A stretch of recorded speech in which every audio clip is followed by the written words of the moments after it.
রাজধানীর ফিলিং স্টেশনগুলোতে দীর্ঘ লাইন এখন প্রতিদিনের চিত্র। রেশনিং পদ্ধতিতে তেল বিক্রি করছে পাম্পগুলো। পাম্প কর্তৃপক্ষরা বলছেন, গ্রাহকদের অনেকেই প্রয়োজনের অতিরিক্ত তেল নিচ্ছেন, বাসায় নিয়ে মজুদও করছেন কেউ কেউ। এমন প্রবণতাই তেল সংকটকে বাড়িয়ে তুলছে। নিয়াজ মোর্শেদের রিপোর্ট জানাচ্ছেন এনআই নাহিদ।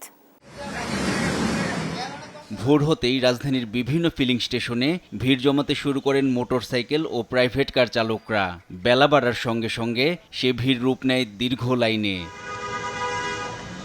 চাহিদার তুলনায় সরবরাহ কম থাকায় বেশিরভাগ পাম্পেই এখন চালু করা হয়েছে রেশনিং পদ্ধতি। কোথাও ৩০০ টাকার, কোথাও ৫০০ টাকার বেশি তেল দেয়া হচ্ছে না। ফলে প্রয়োজন থাকা সত্ত্বেও অনেকেই পাচ্ছেন না কাঙ্ক্ষিত পরিমাণ জ্বালানি।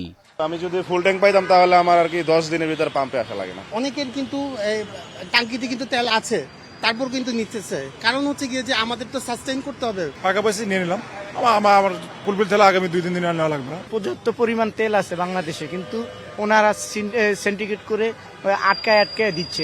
পাম্প সংশ্লিষ্টরা বলছেন, প্রয়োজন মতো তেল দেওয়া হচ্ছে না পাম্পগুলোতে। তাদের অভিযোগ, গ্রাহকদের অনেকেই প্রয়োজনের চেয়ে বেশি তেল কিনে মজুত করছেন।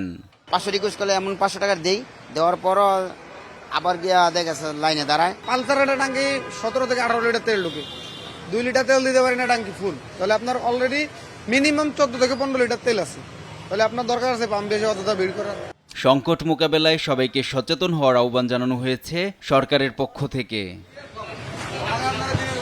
এনআই নাহিদ, দেশ টিভি, ঢাকা।